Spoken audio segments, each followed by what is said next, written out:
All right, so I was just about to use this new layer of clone stamp. And why do I need it? Because there are certain transitions that just aren't as believable. Like here because of the grass that was on the Gila monster's neck. And here because just those textures aren't feeling believable to me yet. So how does clone stamp work? Well, we want to learn it in a non-destructive way.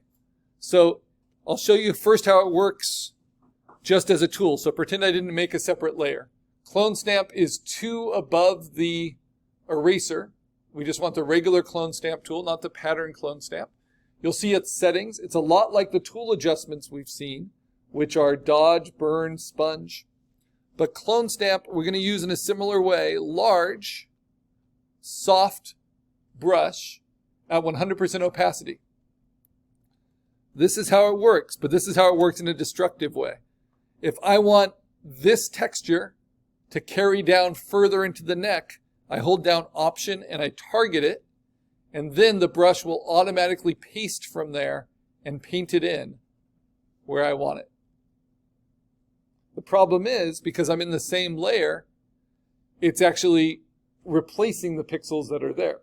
So to do it in a non-destructive way, I do it on a new layer on top that I call clone stamp. I turn on, and then I set my clone stamp to be 100% opacity, large, soft hardness, normal mode, but I have it sample from all layers.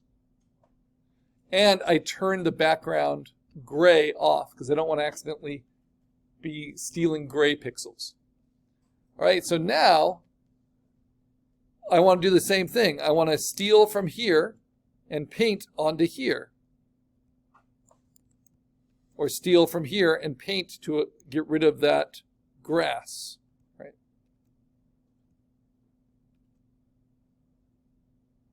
Now what that looks like is this.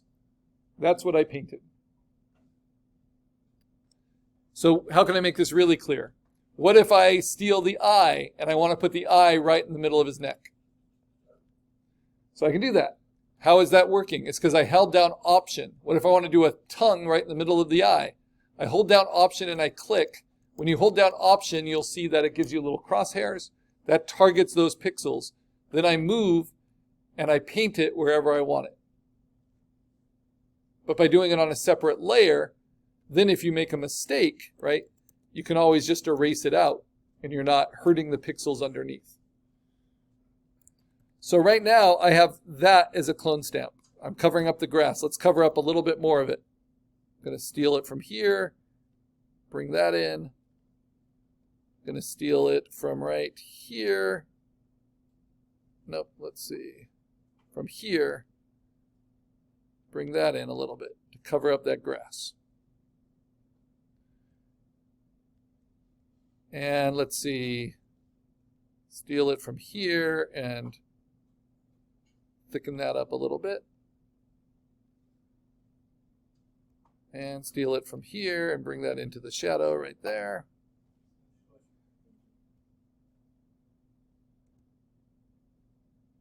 And steal it from here and maybe bring this pattern up here.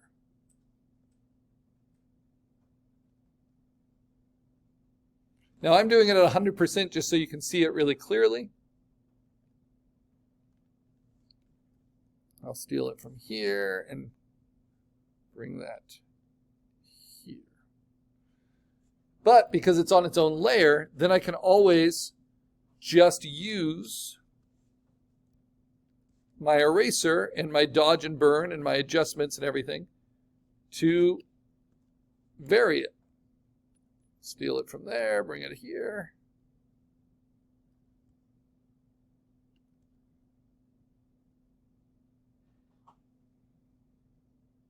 So it's a very strong tool, as long as you're not destroying pixels as you're using it.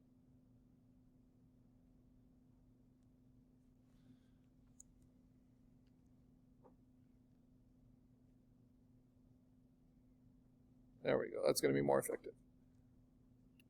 Now, right now I'm doing it in a really heavy-handed way because I know I'm going to be able to soften it.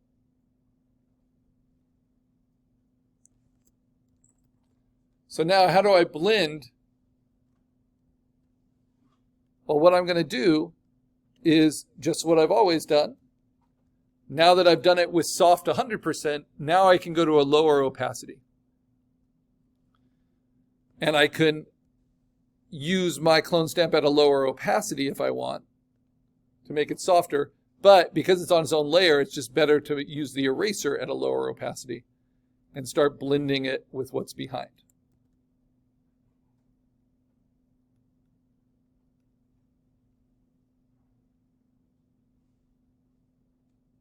So I'm going to soften it out, especially up here. Let that fur kind of take it over. But maybe leave it a little bit thicker near the eye.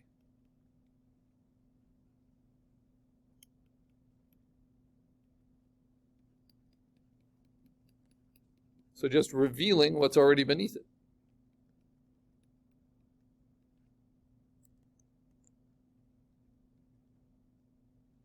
Even go to a lower opacity, closer to 30.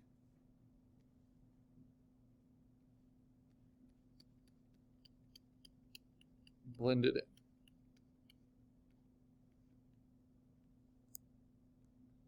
So I don't want to erase so much that it reveals that grass again, which is so annoying from that reference. Okay, I can also do the opposite. I can, instead of taking the scales and putting them up on top of the feathers, I can take the feathers and put them on top of the scales.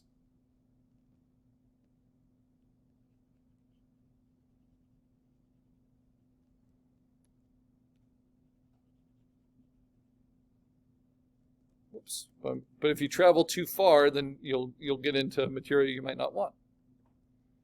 And I'm doing this all on that non-destructive kind of clone stamp layer.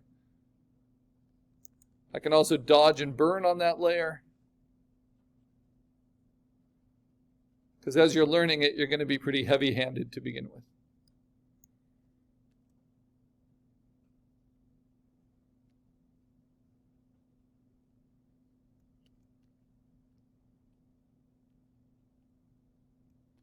I can start to look a little spotty. So that I can go in with my eraser and clean it up.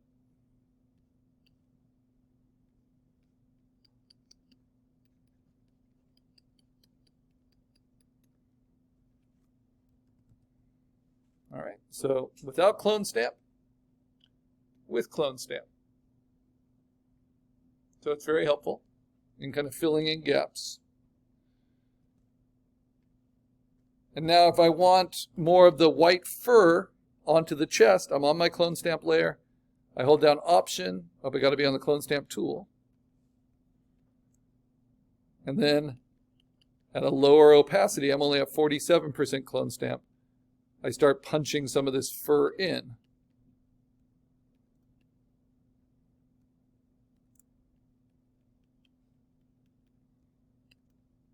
It's like making a wig.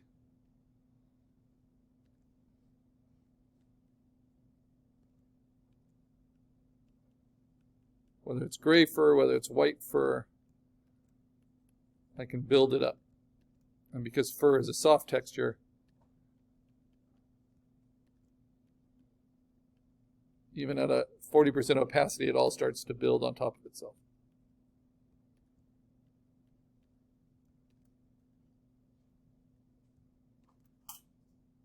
Let's see. The trick is trying to get the right direction to the fur. Because clone stamp isn't doing anything magic. It's no AI. It has no intelligence. It's just copying the pixels from where you target onto where you paint.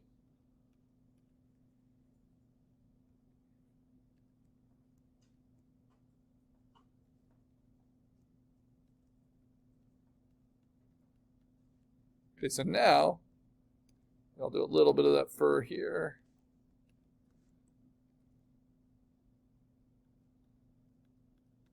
A little bit of the fur.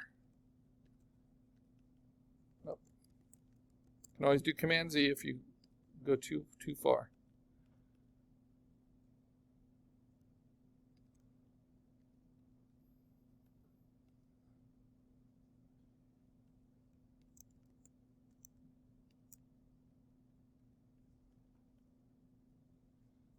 Okay, so big difference, right, with that fur.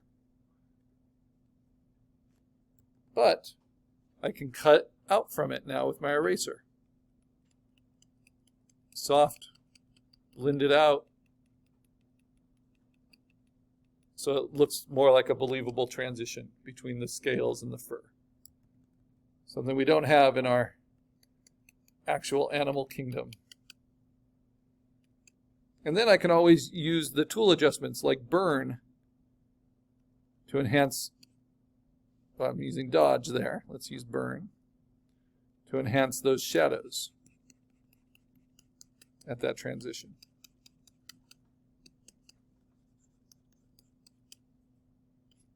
Especially as they wrap around the forms. And then I can use dodge if any of the hair got a little too light or too burnt. I need to bring it back.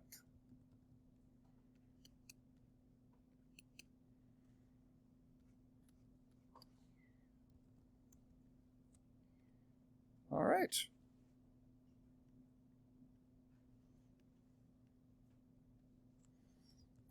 And then there's just little things that bug you, like that little pink part. I can just use clone stamp at 100% or even at a lower opacity. And I can just fix that. Copy it from there and put it here. So just little spot treatments. Filling gaps that bug you.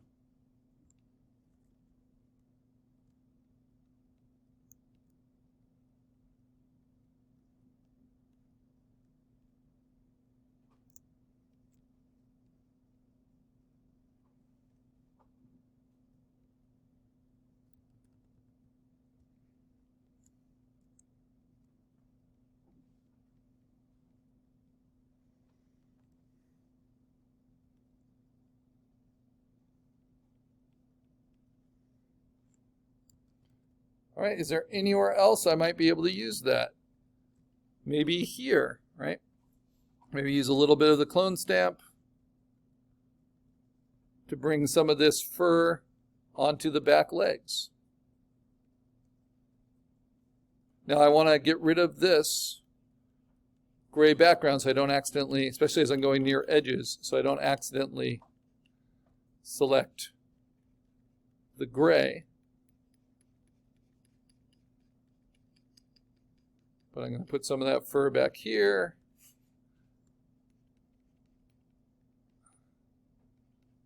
A little bit of that white fur on his haunch.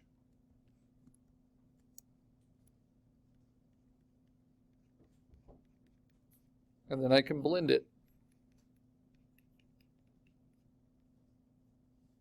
using low opacity eraser, revealing what's underneath.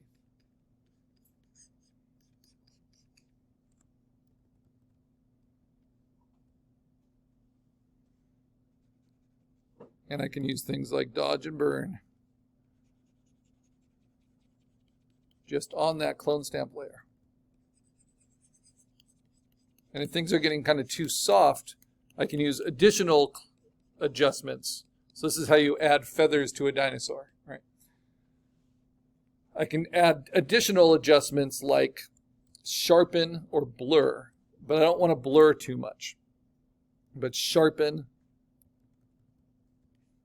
if I want to give more distinction to some of those individual hairs, I can do that on the clone stamp layer to some of the textures of the scales. I can sharpen them and bring it out. And it's a slow moving tool. You can see I'm using it a lot, but you can see the difference once you take it away.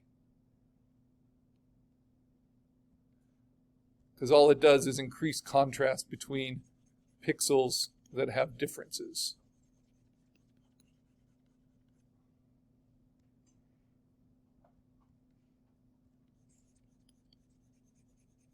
See how it's sharpening up that hair just on the clone stamp layer.